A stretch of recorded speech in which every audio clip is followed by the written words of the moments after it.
Je sais, vous travaillez. Vous n'êtes pas obligé de répondre non plus. Je vous demande quelle est votre impression par rapport à l'entretien qui a eu lieu devant vous. Je n'ai pas d'impression par rapport à cela. Je vous remercie, M. Massari. Merci beaucoup.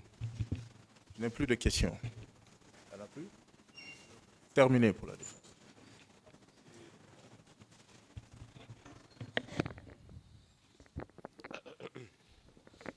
Je vous remercie, Monsieur le Président. Je vais poser quelques questions. D'abord, Monsieur Massari. Oui. Vous avez dit que vous êtes allé au stade en tant que journaliste, n'est-ce pas? Oui. Est-ce vous aviez un badge, des habits qui laissaient penser que vous étiez effectivement journaliste? J'étais bel et bien identifié parce que j'avais un badge que je portais au cou pour que je sois identifié. Et aussi le micro que j'avais aussi, c'était écrit déjà le nom de la radio. C'était écrit là-bas, là-dessus. On ne pouvait pas vous confondre à un quelconque manifestant à travers ça, n'est-ce pas? Oui. Et pourtant, vous n'avez pas été épargné. Je n'ai pas été épargné. Est-ce que les FDS ont fait la distinction entre ceux qui venaient travailler au stade et ceux qui venaient manifester? Il n'y a pas de distinction là-bas. Donc, ils ont molesté, tué toute personne qu'ils pouvaient tuer, n'est-ce pas? En tout cas, même tout ce qui était sur leur passage. Très bien. Moi, je pensais que je pouvais être vraiment épargné parce que un reporter, je sais, beaucoup ne me connaissent pas, mais je peux dire, dans la capitale ici, 60% connaissent celui qu'on appelle Mansaré. Très bien. En tant que journaliste, quand vous êtes venu le matin à l'esplanade du stade, vous avez vu 2 corps, n'est-ce pas? 2 victimes. Oui, 3 victimes. 3 victimes. Oui. Sur ces lieux-là, est-ce qu'il y avait un haut gradé plus que le colonel Thieboro? C'est lui qui était là-bas comme responsable. Très bien. Il était avec son équipe. Est-ce qu'il était accompagné d'agents qui lui obéissaient? Il ne se promène pas seul. Il y avait des agents autour de lui. Quand vous dites qu'il ne se promène pas seul, vous faites référence à toutes les personnes qui peuvent l'accompagner. Oui, il était quand même avec ses agents. Sur lesquels il peut effectivement exercer une autorité, oui ou non? Oui. Très bien. Est-ce que vous savez que ce n'est pas vous qui êtes le premier à venir confirmer qu'effectivement, sur l'esplanade du stade, avant même que les leaders n'entrent, qu'il y avait déjà 2 morts? Cela a été dit dans plusieurs procès-verbaux. Je vous l'apprends. Merci beaucoup pour ça. Très bien. Est-ce qu'au moment où, quand vous êtes venu constater cela, est-ce que le colonel Thieboro était présent dans les environs? Oui, il était présent. Parce que c'est pourquoi, quand j'ai pris l'écho qu'il a déjà déposé de l'autre là de ces choses, moi aussi j'ai caché pour moi et j'ai continué devant pour continuer à faire la collecte des informations. Très bien. Donc, il ne pouvait pas ignorer qu'à cet endroit précis, il y avait déjà 3 victimes, n'est-ce pas? Oui. Selon vous, en tant que responsable militaire et ministre, quelle aurait dû être sa réaction si, par exemple, il constatait que sur ces lieux, il y avait déjà 3 victimes? Quelle aurait dû être sa réaction?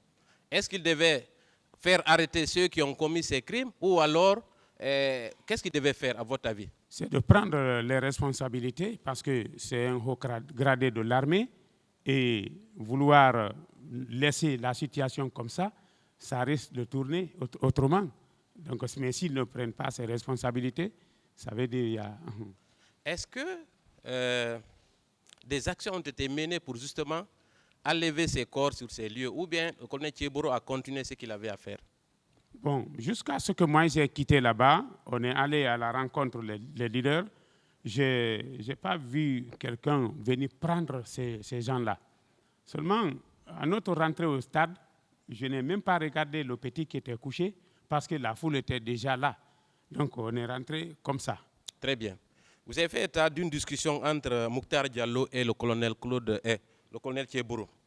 Est-ce que vous pouvez nous donner la quintessence? Est-ce que c'était cordial, amical, ou est-ce que vous avez entendu des mots au cours de cette discussion? Une discussion là où on te dépossède de ce que tu as ne peut pas être cordial.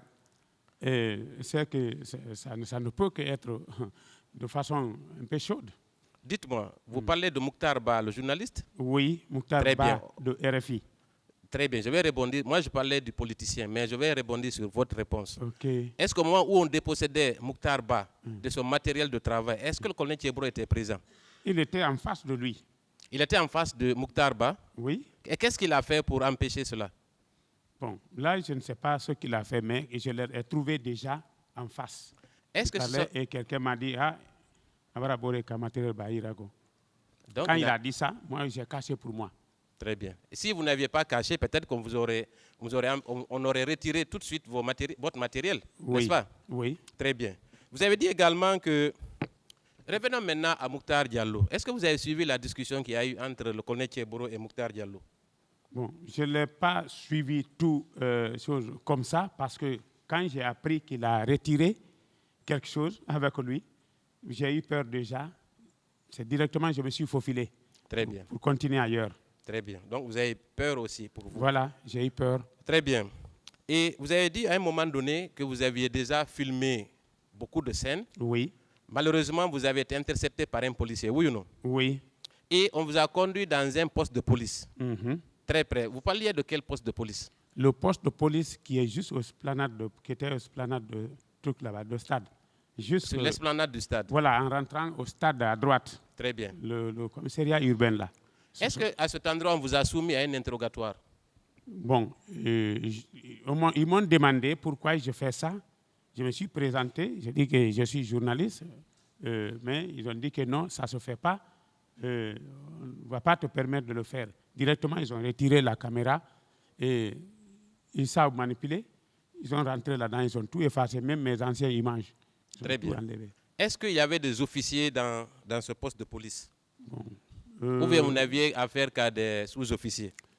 C'était des sous-officiers, parce que je n'avais pas vu un responsable là-bas. Certainement, ils étaient en retard parce que c'était le matin.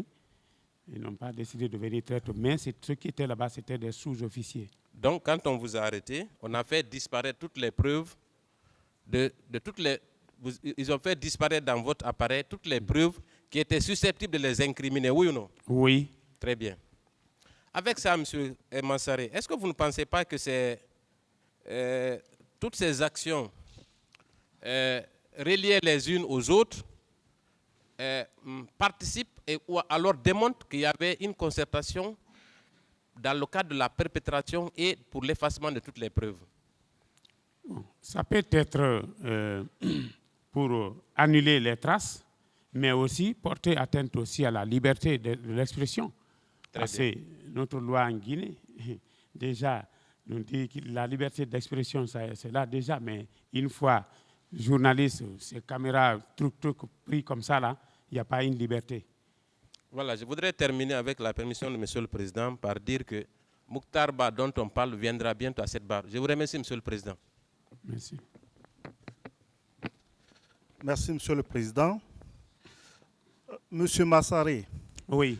J'ai cru comprendre, lorsque vous parliez, que des militaires étaient postés vers le tableau d'affichage des scores au stade. Oui. Est-ce que sur cette position-là, on a une vue sur l'ensemble du stade? Si on a une vue sur le stade. Bon, mais c'est possible. Est-ce que ces militaires étaient armés? Je n'ai pas entendu leur réponse. Ils étaient armés. Est-ce que vous les avez vus tirer? Quand la première personne est tombée vers la droite, au fond, parce que quand quelqu'un tombe, il faut chercher la direction d'où vient la balle. Dans la recherche, j'ai fait comme ça, regardez, j'ai vu directement les gens arrêtés, alignés, sous le panneau, orientant maintenant le fusil en bas. Donc, il vous a semblé que le tir qui a pu faucher cette personne venait de ce côté-là. Oui, parce que ceux qui ont tiré en bas étaient venus tout récemment. Okay. Tout récemment. Parce que le jeune qu'ils ont tiré et qu'il est venu s'agenouiller sur lui pour continuer à tirer, c'est les autres sous le panneau là. J'ai vu en première position et j'ai vu maintenant les autres là rentrer et ils ont commencé déjà à tirer. Donc, quand on voit ça, on peut penser qu'il y avait une stratégie en place. Il y avait une stratégie. C'est comme si on partait à la chasse des akoutis. Il faut d'abord encercler le bas-fond. Après, maintenant, vous laissez les chiens rentrer pour remuer les à-côtés. Ceux qui sont maintenant là, on tape. C'était la stratégie. Même si c'est Ils Sadick, étaient cachés merci un de peu cette partout. image-là. Confirmez-vous avoir vu une personne encagoulée tirer? Oui, je confirme cela. Est-ce que cette personne était en tenue militaire? Il était en tenue militaire, gros géant.